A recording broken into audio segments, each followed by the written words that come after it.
এখন খেয়াল করেন মাই ফাংশন, এখন আমি যখন 2 দিলাম তখন এখানে 2 এর সাইন 2 এর ভ্যালু দেখাচ্ছে, ঠিক আছে। যদি আমি এখানে 1 দিতাম সাইন 1 এর ভ্যালু দেখাচ্ছে।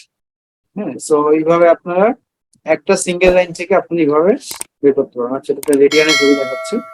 সো এটা হচ্ছে আমাদের অ্যানোনিমাস ফাংশনের সুবিধা। তারপরে আপনার আরেকটা যে উদাহরণ আছে সেটা বলতে দুইটা ইনপুট আর্গুমেন্ট নেগেটিভ হবে। হ্যাঁ, তো আমরা আবার ফাংশনটা কল করি। একটা মাই ফান 2 ছিল সমান, আবার এট দ্য রেট অফ, ওখানে দুইটা এক্স কে ছিল, তাহলে X comma K, then sine X K divided by K, something এমন কিছু ছিল। তো এই যে মাই ফাংশন 2 সে কল করলো, এখন আপনি কি করবেন, এক্স এবং কে বের করে দিবেন। তো মাই ফাংশন 1, 2,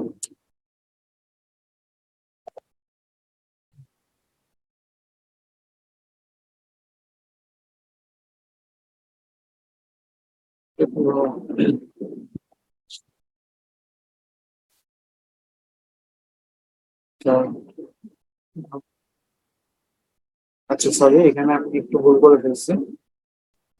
এখানে আসলে এক্স মাল্টিপ্লিকেশন কে হবে, এটা এখানে একটা আমাদের ভুলটা ছিল যে আমরা এখানে মাল্টিপ্লিকেশন সাইনটা দিই না, অ্যাস্টারিস্কটা হবে, এই জন্য এখন এভাবে কল করলে হয়ে যাচ্ছে। সো এই কমন উইন্ডোর মাধ্যমে আমরা জাস্ট এই ইনলাইন ফাংশন আর অ্যানোনিমাস ফাংশন এই ফাংশনগুলো রান করতে পারবো। আর বেশিরভাগ ফাংশন রান করার জন্য আমাদের স্ক্রিপ্ট ফাইল ইউজ করতে হবে, ঠিক আছে।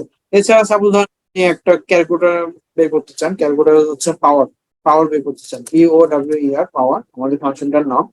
সেটা পাওয়ারটা হবে এক্স কমা এন, ঠিক আছে। দেন এক্স এর উপর পাওয়ার হবে এন, তাহলে এক্স এলিমেন্টারি হবে, এলিমেন্ট ওয়াইজ হবে। এটা হচ্ছে আমাদের ফাংশনের লাইন। দেন আপনি এখন খেয়াল করেন পাওয়ার লিখে ব্র্যাকেট দিয়ে কমা 2 দেন 4, ঠিক আছে। এইভাবে আপনি খুব ইজিলি একটা ক্যালকুলেটর বানিয়ে ফেলতে পারেন একটা ক্যালকুলেশনের জন্য, সুবিধার জন্য। তো এটা হচ্ছে আমাদের অ্যানোনিমাস ফাংশনের ফিচার। নেক্সট হচ্ছে প্রাইমারি এন্ড সাব ফাংশন, ঠিক আছে। প্রাইমারি এন্ড সাব ফাংশন কি? প্রাইমারি এন্ড সাব ফাংশনটা হচ্ছে, আমি যদি আপনাকে বোঝানো যাই, প্রাইমারি এন্ড সাব ফাংশনটা নাম থেকে বুঝতে পারছেন যে আপনার একটা বড় ফাংশন থাকবে, সেই ফাংশনের ভিতরে কোনো একটা নির্দিষ্ট ভ্যালু বের করার জন্য আমি আরেকটা সাব ফাংশন তৈরি করব, এবং মেইন ফাংশন থেকে সাব ফাংশনকে কলিং করে আমি ভ্যালুটা নিব। সো সাব ফাংশনে যে ভেরিয়েবল গুলো থাকবে বা কমান্ড গুলো থাকবে সেগুলা মানে প্রাইমারি ফাংশনের কাছে ভিজিবল থাকে, ঠিক আছে। কিন্তু প্রাইমারি ফাংশনে মানে সাব ফাংশন বাইরে কোনো কমান্ড লাইন বা কোনো ফাংশনকে কল করতে পারবে না, ঠিক আছে। তো সাব প্রাইমারি ফাংশন আর সাব ফাংশনের একটা এক্সাম্পল আমরা দেখি।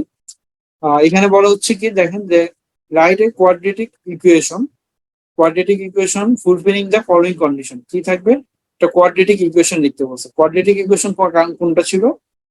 ax² plus bx plus c equal to 0। এটা একটা কোয়াড্রেটিক ইকুয়েশন। তো এটা এমন বের করতে বলছে কি, রুট বের করতে হবে। রুট মানে হচ্ছে এখানে x এর দুইটা ভ্যালু আসবে, x1 x2, ঠিক আছে, আমরা এখানে সূত্র থেকে আমরা এটা জানি, x সমান minus B plus minus root over B square minus 4ac/2a। ঠিক আছে, এই সূত্রটা আমরা জানি। সো এই এই জিনিসটা আমাদের বের করতে হবে এখানে। তাহলে কি তিনটে ইনপুট নিবে বলা আছে, তিনটে ইনপুট কি হবে, এই এ ভ্যালুটা নিবে, বি নিবে, আর সি নিবে। ঠিক আছে, সো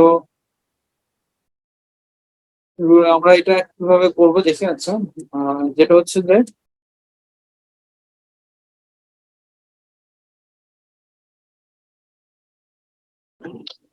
ফার্স্টে আমরা একটা স্ক্রিপ্ট ওপেন করে নিলাম। স্ক্রিপ্টটা ওপেন করার পর ফাংশন কল করবো আমরা। ফাংশন ফাংশনে আউটপুট কি নেবো আমরা, দুইটা মূল বের করবো। হ্যাঁ, মানে সমাধান বের করবো, তাহলে x1 x2 দুইটা আর্গুমেন্ট দিচ্ছি, x1 কমা x2। দেন আমাদের ফাংশনটার নাম হচ্ছে, আমি আবার কিউ লিখলাম, কোয়াড্রেটিক কিউ, ব্র্যাকেট তিনটা ইনপুট নিবে, এ কমা বি কমা সি। দেন সবার প্রথম কাজ হচ্ছে আপনি ফাইলটা সেভ করে দেবেন। সেভ কিউ ডট এম হিসেবে সেভ করে নিচ্ছি। ঠিক আছে, সো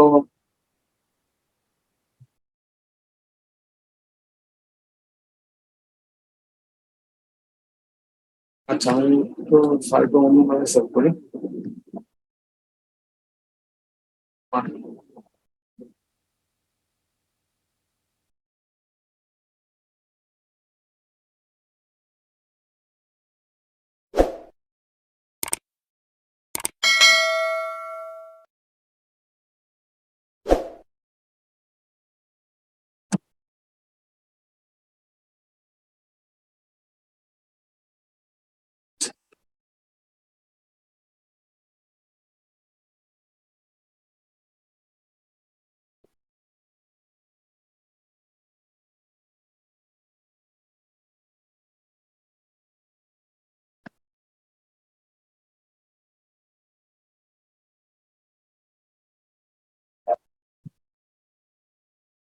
আচ্ছা, ঠিক আছে, এখন প্রথম যে কাজটা হচ্ছে আমাদের এখানে একটা প্রাইমারি ফাংশন তৈরি করবো। হ্যাঁ, প্রাইমারি ফাংশনটা কি, এই এই যে প্রথম যে লাইনটা লিখলাম এটাই হচ্ছে আমাদের primary function, percentage of primary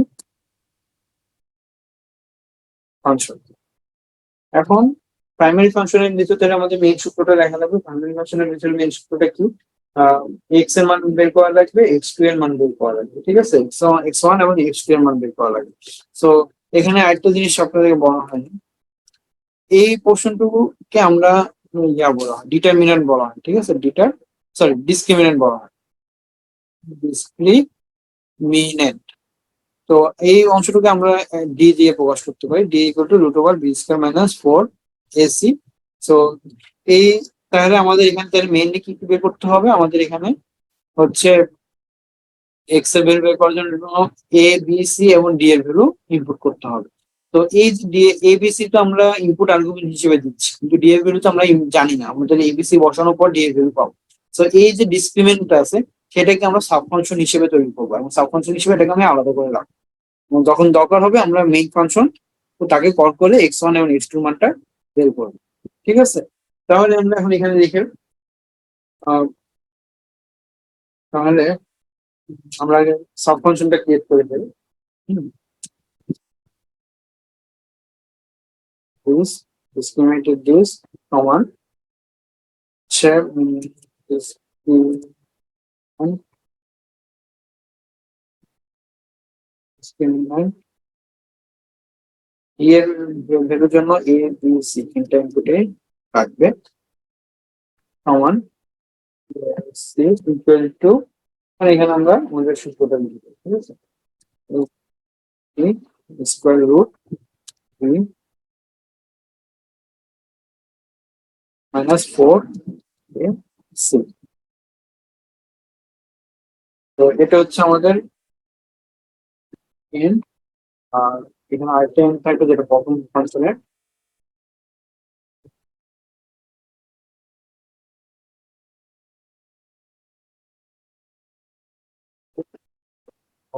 এখন আমাদের এখান থেকে চাইলে মানে এই ফাংশনটার মাধ্যমে আমরা ডিসক্রিমিনেন্ট বিসি এটাকে আমরা কল করতেছি। তো এখানে এখন সেটাকে আমরা ডিফাইন করে দিব। ডি ইকুয়াল টু আমরা একটা আলাদা একটা ভেরিয়েবল ধরে নিলাম, আরেকটা ভেরিয়েবল যেটা হচ্ছে ডিসক্রিমিনেন্টের ভ্যালুটা সমান হবে discriminant, then x1 equals to minus B plus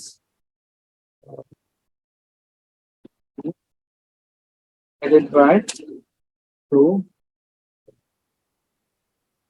x2 equal to,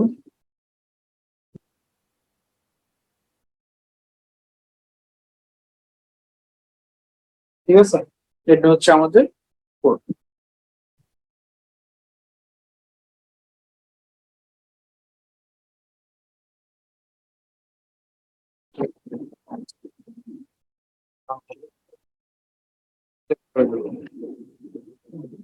save করার পর এখানে যদি এখন আমরা খেয়াল করেন, আমরা জাস্ট Q1 ব্র্যাকেটে ভ্যালু বসাই 5 8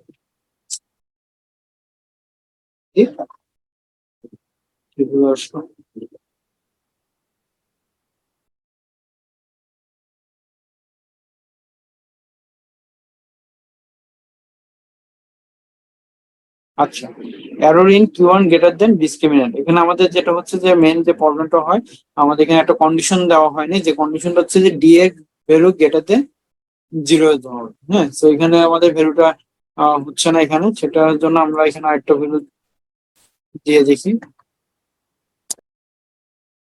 ঠিক আছে, যেটা হচ্ছে যে এখানে আমি ডি ডিসক্রিমিনেন্ট, এখানে এ বি সি মানে ইনপুট আর্গুমেন্টটা দেওয়া হচ্ছিল না, এই জন্য আপনার এরর দেখাচ্ছিল। আমি অবশ্যই এখানে আরেকটা জিনিস খেয়াল করা লাগবে যে ডি এর ভ্যালু গ্রেটার দেন 0 হতে হবে, সেই এররটাও আসতেছিল।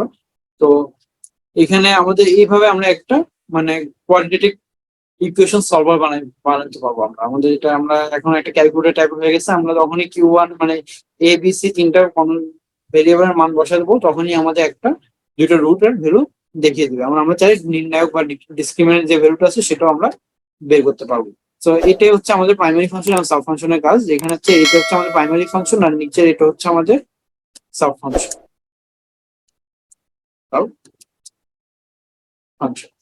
ঠিক আছে, তো এইভাবে আমাদের ফাংশনটা ক্রিয়েট করা হবে। নেক্সট হচ্ছে